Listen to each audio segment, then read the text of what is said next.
Alright, what is up guys? So the holidays are around the corner. What do I mean by the holidays? It's already over, right? I'm talking about China's Lunar New Year that's coming up. So I want to talk about the Comrade culture in China. And specifically, I want to focus on northeastern China because China is a very big country. As you visit different provinces and different regions in China, you'll notice that there are very, very big differences. Sometimes it's subtle, sometimes it's massive difference. I'll give you guys one example. So, for example, right, if you go to northern China, you'll notice that the dishes, the size of these dishes are absolutely massive. I guess for Americans, it would consider to be average. But this is a major problem in northern China because people waste so much food. Why do people do this? Well, it's about saving your face. Yes, literally. For example, right, in China, right, if you have a couple friends, you say, oh, let's Friday night, right, let's go out, let's party, let's have a couple drinks, let's order some food, right?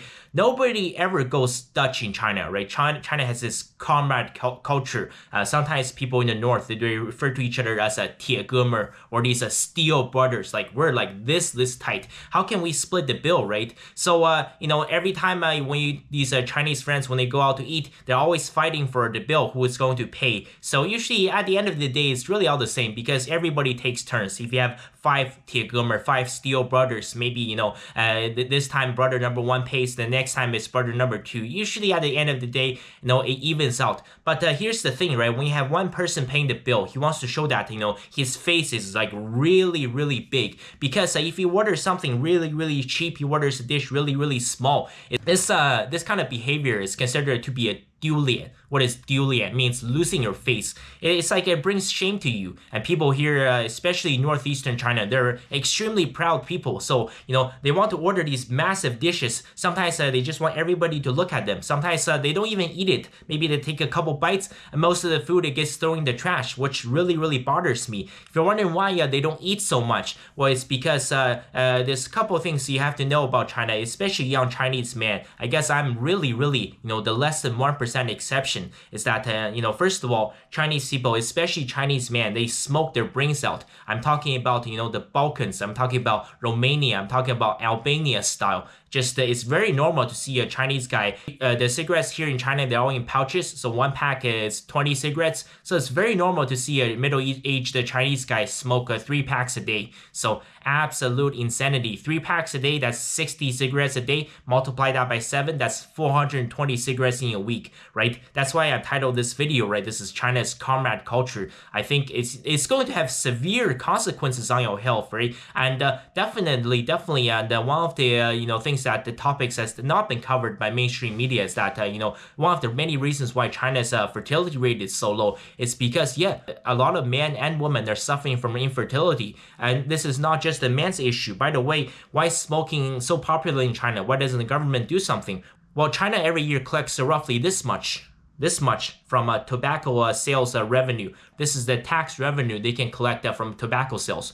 200 billion, not Chinese yuan, 200 billion US dollars per year. That's how profitable this business is. So obviously they don't care, right? Even, all the rich Chinese people, all the politicians, right? The police officers, the security guards, the people in the military, right? The civil servants, the Chinese people working in IT, and the principals, they all love to smoke, right? Not all of them, but I would say probably 70 to 80% of Chinese men smoke regularly. Like 3 packs a day, that might be extreme, but certainly, at the very least, right, 4 or 5 cigarettes a day. And for the longest time, I did mention Chinese women smoking was not a thing, but that trend is making its way, it's on the comeback, right? I would say up until 2000, you almost never ever seen a Chinese woman smoke, right? And so this is, one of those things throughout history. Things go up and they go down, and they go up and they go down. Because during my grandmother's generation, my grandmother, when she was younger, she smoked every day. This is going back to the Opium Wars, to China's century of humiliation. Before they had those pouches of cigarettes, she had one of those really, really long,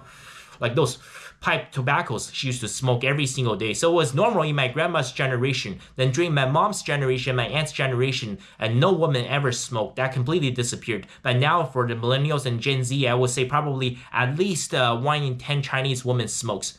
I'm talking about millennial and Gen Z. And it might be even higher. It could be 15 or 20%. For men, I would say it's 70 to 80%. By the way, I don't smoke, I don't drink, and I don't gamble. So if you're looking for a Chinese man that doesn't do any of these 3, it's less than than 1% of the population. I truly feel like I'm an alien here. As you guys can see, right, this kind of comrade culture, sometimes when these guys go out, in order to save their face, they order these massive dishes. Most of it doesn't get eaten, right? Sometimes what happens, they will go to a restaurant on Friday night, they will make some reservations, and it's very normal for them to sit there all the way until 11 p.m. for 6 hours, sometimes until midnight, sometimes until 1 or 2. I see at my sister's restaurant, sometimes until 3 a.m. They would just sit there and they will smoke cigarettes all night. They barely eat anything, and they will drink all night. By the way, very, very important, something you need to know about Chinese beer. I have a very, very cool tour of the most famous beer museum in China coming up. But let me explain something to you guys. So when I say I don't drink, yes, I used to drink regularly until I quit alcohol over 8 years ago. I'm 100% sober for 8 years. I've never ever smoked cigarettes, and of course I don't do any kind of gambling. By the way, also Chinese people love to gamble, so sometimes after they've had a few drinks at the restaurant, after they've had some food, even though they wasted half of it, they will go to one of these mahjong places and they will play mahjong, sometimes poker all night. So by the way, I need to make something clear. This wasting food thing, this is mostly in northern China. In southern China, when you order the dishes, they're actually very, very tiny, which I like this very much, because when you sit down at the restaurant, you can order 8, 10, 15, or even 20 different dishes. It's only a couple bites. You can enjoy a bit of everything versus, if you order this huge plate of chicken that's sitting in front of you, you see 3 pounds of meat, like you're already full. You don't want to eat any of that, and most of it goes to waste. I think southern China, they does this a lot better. But of course, in southern China, they still smoke their brains out. And something that's worth mentioning, so in America, right, the typical beer, Budweiser, is usually, 5% alcohol? Bud Light, maybe 4%, Coors Light, I think 4%, possibly even less, maybe 3.5. So in China, most of the beers, if you see these Chinese people drinking like crazy, most of the alcohol is quite drawn down. Very, very few people will ever drink the 5%. Typically, it's 3%, sometimes 3.5.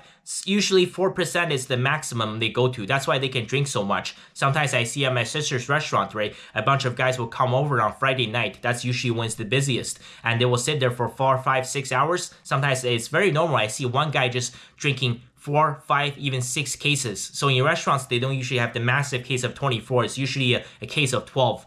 But just even if you only drink once or twice a week, only on Fridays and Saturdays, imagine drinking, 4, 5, 6 cases. 6 cases times a dozen, that's 72 beers. Even if you only drink, let's say, once a week on Friday night, if you took down 6 cases, 72 beers, that's the average, right? By the way, the Chinese, they don't usually drink the cans, they like the bottles, usually 500 milliliters. That's half a liter of alcohol. So if you drink let's just say 70 of them a week, right? You only drink once a week, 70 bottles a week. So that's an average of 10 bottles a day. That is 5 liters of alcohol. Even if it's only 3 or 4%, that's a very significant amount. Plus, imagine if you're smoking, right, 420 cigarettes a week, right? So 70 to 80% of Chinese men are like this. I think, there are a lot of issues with this kind of behavior, because you have to imagine when a guy is smoking and drinking like that all the time, yeah, your sperm is going to have issues. They're going to be wanting to be sitting on the barca lounger all the time. They won't want to move. They're going to have mobility issues. And if a woman is doing this, right, up until I would say 2000, this was non-existent. Now I would say anywhere between 10 to 15 to 20% of Chinese women, young Chinese women, they're also like this, right? They will smoke up to 3 packs a day, and they will sit there and drink away like if there's no tomorrow. Yes, I've also seen Chinese women, they can just go down probably 20, 30, 40 beers in one session. Just imagine what that is going to do to your uterus, right? So on the one hand, you have the man's sperm issues. You're going to have low mobility issues. And on the other hand, right, so the woman's uterus, it's going to become an inhospitable environment, right, from all the smoking and the drinking. So yeah, I'm saying this, I'm really, really, truly, I would say less than 1% exception, especially for Chinese men. For Chinese women, the ones that don't smoke, that don't drink, that don't gamble, I would say it's pretty rare as well. It might be 20 or 30%. But for Chinese men, it might be 0.2%. I'm truly an alien here. Well, it has been almost 20 years since I left China for the very first time. I haven't been back in a very, very long time. But there's something you must understand that you might not know about Chinese culture. So yeah, Chinese people, especially young Chinese men, now some Chinese women as well, right? They just go out on weekends and they absolutely smoke their brains out, and they will absolutely drink their brains out. And yeah, this kind of behavior is going to cause a lot of issues. So how did China get so obsessed with smoking and drinking? Well, Here's one thing I will say about smoking cigarettes. Chairman Mao Zedong, China's god, right? He was a chain smoker throughout his lifetime, right? He was smoking cigarettes all the way until his death, so he lived until he was 82. I would say on average, he smoked probably 3 packs of cigarettes a day, and he's very much glorified in mainstream media. Every time you watch a TV show or movie on Chairman Mao Zedong and all of his inner circle, all of his colleagues, they were all chain smokers. They all smoked 3 packs a day. So maybe possibly a lot of Chinese men think that's cool, right? So China's greatest military leaders, they were all chain smokers. Perhaps there's some influence from mainstream media, but I think the issue dives much deeper than that. By the way, I have nothing against you if you're a chain smoker, right? Everybody lives their own life. You make your own choices. About drinking, how did China get so obsessed with drinking beer? That is a great question. It has something to do with the Germans. So I will answer this question in the upcoming video. So I will take you guys on a tour in the most famous beer museum in China. So I want to thank you guys so much for clicking on this video. Thank you guys so much for staying all the way until the end. And if you enjoyed this video, consider subscribing for more contents to come from China. And I will see you guys next time.